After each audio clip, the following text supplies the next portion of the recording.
Hello बच्चों, कैसे हो आप लोग। आज की ये वीडियो जो है वो किसी सब्जेक्ट के ऊपर नहीं है। आज ये वीडियो है कि हम क्लास 10th में अच्छा से अच्छा स्कोर कैसे लाएं। क्या हम 10th में 100 नंबर ला सकते हैं, और अगर ला सकते हैं तो कैसे ला सकते हैं। इस बात को जानने के लिए वीडियो में बने रहिए अंत तक। तो चलिए हम शुरू करते हैं। सबसे पहले हम देख लेते हैं मार्किंग स्कीम क्या है। तो नंबर सिस्टम से 6 नंबर का क्वेश्चन पूछा जाता है, ठीक है। अलजेब्रा से वहीं 20 नंबर का क्वेश्चन आता है। अलजेब्रा इंक्लूडिंग इसमें एपी भी है, ये याद रखिएगा। कोऑर्डिनेट से 6 नंबर का क्वेश्चन पूछा जाएगा। वहीं ज्योमेट्री जिसमें ट्रायंगल और सर्कल है 15 नंबर के क्वेश्चन आएंगे। ट्राइगोनोमेट्री से वहीं 12 नंबर का क्वेश्चन पूछा जाएगा। मेंसुरेशन से 10 का पूछा जाएगा और स्टैटिक्स और प्रोबेबिलिटी से पूछे जाएंगे 11 नंबर के। इस तरह से 80 नंबर का पेपर आपके सामने आएगा, ठीक है। अब ये तो हो गया कि कितने नंबर का पेपर आएगा ये। अब इसको हम सॉल्व कैसे करेंगे, या कैसे हम कम से कम मेहनत में अच्छा से अच्छा स्कोर कर पाएंगे।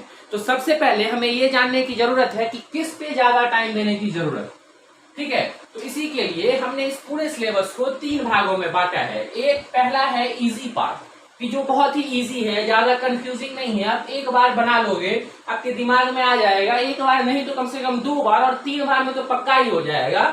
उसको हमने रखा है इजी में। दूसरा है मॉडरेट। मॉडरेट का मतलब हो गया कि समय समय पर आप इसकी प्रैक्टिस करते रहो।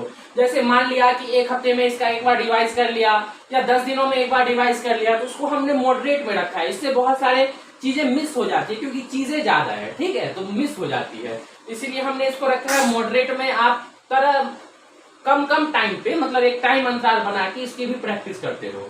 और तीसरा, जहां से बहुत सारे क्वेश्चन छूट जाते हैं, उसको हमने रखा है टाइम टेकिंग में। याद रखिएगा, इट्स नॉट हार्ड। ये हार्ड नहीं है, ये क्या है, टाइम टेकिंग। क्यों? क्योंकि आज आप पढ़ोगे और कुछ देर के बाद भूल जाओगे। तो वो क्या है, वो 3 चीजें हैं। एक तो ट्राइगोनोमेट्री, एक तो ज्योमेट्री और एपी। इसकी प्रैक्टिस आपको रोज करनी है। क्या करनी है? रोज करनी है। 2 क्वेश्चन इसके, 2 क्वेश्चन इसके, 3-4 इसके उठा लिए। तो ऐसे आपको रोज हैबिट में लाना है इस टाइम टेकिंग वाले पोर्शन को, ठीक है। तो अब हम चलते हैं कि हमारी क्या रणनीति होनी चाहिए कि हम कैसे मार्क्स ला पाएंगे अपने 10th के एग्जाम में, अच्छा से अच्छा मार्क्स ले पाएंगे, ठीक है। तो इसके लिए कुछ स्टेप है। आप मुझसे पूछोगे कि सर आर.डी. शर्मा कर लें या फिर आर.एस. अग्रवाल कर लें, बहुत मोटी मोटी बुक है, पूरा साल निकल जाएगा। मैं बोलूंगा कि नहीं, उतना करने की कोई जरूरत नहीं है। बहुत ही आसानी से काम करेंगे, तरीके से काम करेंगे और हम मार्क्स लेके आएंगे। हम सबसे पहले क्या करेंगे कि एनसीईआरटी को कंप्लीट करेंगे। क्या करेंगे? एनसीईआरटी कंप्लीट होनी चाहिए अपनी। वो कहते हैं ना कि एक एक शब्द याद होना चाहिए। तो एनसीईआरटी को कुछ इस हिसाब से पढ़िए।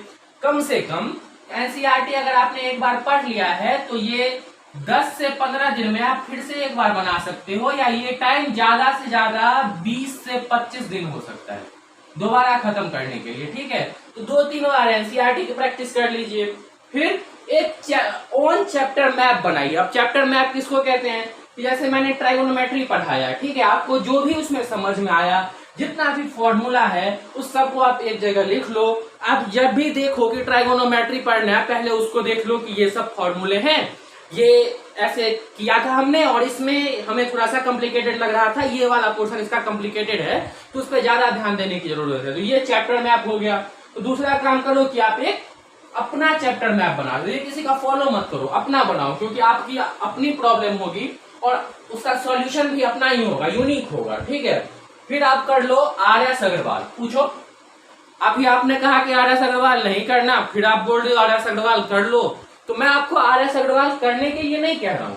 उसमें एक ऐसे मार्किंग होती है, CBSE 2005, 2010, ऐसे करके मार्किंग होती है कि ये क्वेश्चन सीबीएसई में पूछा गया है, इस ईयर में पूछा गया है। तो आपको सिर्फ वो वाला करना है। हो गया इजी। इसके साथ साथ इसको तीसरा रखना चाहिए था कि एग्जाम्पलर। एनसीईआरटी का एग्जाम्पलर आता है, उसको तो आप बिल्कुल कर लो। जैसे आप एनसीईआरटी को पढ़ोगे, ठीक उसी प्रकार से आप पढ़ लो इसके एग्जाम्पलर को। इसको भी खरीदने की जरूरत नहीं है, नेट पे बिल्कुल ये फ्री है। आप डालोगे एनसीईआरटी एग्जाम्पलर, सर्च मारोगे, आ जाएगा। क्लास सेलेक्ट करोगे, आपके सामने पूरी एनसीईआरटी की कॉलम, एग्जाम्पलर की कॉलम आ जाएगी। वहां से आप इजीली सॉल्यूशन इसका कर पाओगे। तो और चौथा क्या है? तो चौथा है अपने आप का मूल्यांकन। कई बार क्या होता है कि हम जैसे पढ़ते हैं तो पढ़ते पढ़ते हमें लगने लगता है कि मुझे तो सब आता है, मुझे तो सब आता है। अब इस फीलिंग में हम एक्चुअली पढ़ नहीं पाते। हम जैसे ही पढ़ने के लिए बैठते हैं हमें मन नहीं लगता है, ये तो क्या हुआ है, ये तो क्या हुआ है, ये तो बिल्कुल आता है, ये तो बिल्कुल आता है, ऐसा हो जाता है। और फिर वही चीज एग्जाम में जाके गड़बड़ हो जाती है। पेपर सामने आता है, थोड़ा सा क्वेश्चन मॉडरेट हो जाता है, फिर आप बोलने लगते हो ये नहीं आता, ये नहीं आता, ये तो कभी देखा ही नहीं है। तो इसके लिए आपको जरूरी है अपने आप का मूल्यांकन करना कि हम कितने पानी में। इसके लिए आपको क्या करना है, वीकली 2 सैंपल पेपर बनाने हैं। क्या करना है, वीकली आपके 2 सैंपल पेपर लगाना है। कि 2 सैंपल पेपर तो बनाना ही बनाना है। यह किस लिए, कि अपने आप को जांचने के लिए कि हम जो ये कर रहे हैं इसका कितना असर हम पे पड़ रहा है, या हम एग्जाम में कैसा परफॉर्म कर पाएंगे। इसके लिए आपको 2 सैंपल पेपर रोज करना है। और ये आपको इस रोज नहीं करना है, वीकली करना है। और आपको ये ऐसा करना है कि आप बोर्ड एग्जाम में बैठे हुए एग्जाम देने के लिए, तब आपके सामने जो पेपर आएगा वो कुछ इस प्रकार से आएगा और आप जो सॉल्यूशन करोगे। अब आप एक बात बताओ, कोई भी कितना भी कमजोर आदमी है वो क्लास 10th में कितनी बार अधिकतम फेल हो सकता है? 1 बार, 2 बार, 10 बार, 20 बार, 50 बार, इससे ज्यादा तो नहीं। ठीक है, बजरंगी भाईजान भी इतना में पास हो गया था भाई, तो इससे ज्यादा तो आप फेल नहीं होगे। तो आप अगर ये वीकली 2-2 सैंपल पेपर या अपनी क्षमता के हिसाब से 3-3 बनाते हो, एग्जाम को मद्देनजर रखते हुए कि हम एग्जाम में ऐसा ही लिखेंगे, तो अगर आपके गड़बड़ भी होते हैं भाई तो 5, 10, 15, 20 बार गलत हो सकते हैं, 150 बार गलत नहीं होगा। ठीक है, तो आपको हर मतलब वीकली कम से कम 2 या 3 सैंपल पेपर अपने क्षमता के हिसाब से लगाने हैं, इसलिए कि आप अपना स्वतः मूल्यांकन कर पाओ। अब आपको हम बताते हैं कि आप एग्जाम मतलब ये बुक पढ़ने से आपका होगा क्या। तो जैसे ही आप एनसीईआरटी बुक को कंप्लीट कर लोगे, क्या करोगे, एनसीईआरटी बुक आपका कंप्लीट हो जाएगा, तो आप इस लायक हो जाओगे कि आपके 80 में से कम 50 या 60 नंबर आने लायक हो जाएगा। कि 80 में से या तो आपके 50 नंबर आ जाएंगे, अगर आपने बहुत अच्छा याद कर लिया तो हो सकता है 60 आ जाएगा, लेकिन 80 नहीं आएगा।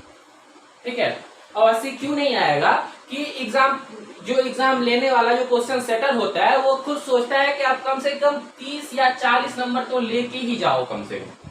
ठीक है, और आप एनसीईआरटी अच्छे से पढ़े हो तो वो ये क्राइटेरिया जो है वो 50 से 60 का हो जाता है।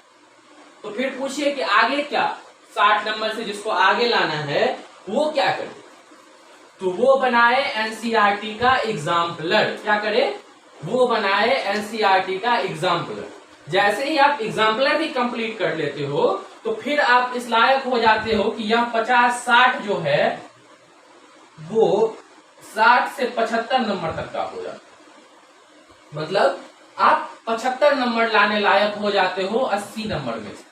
अभी भी ये 5 का खेला बाकी है दोस्त, अभी भी 5 नंबर लाना। ये 75 तक तो ठीक है, एनसीईआरटी और एग्जाम्पलर से आ जाएगा।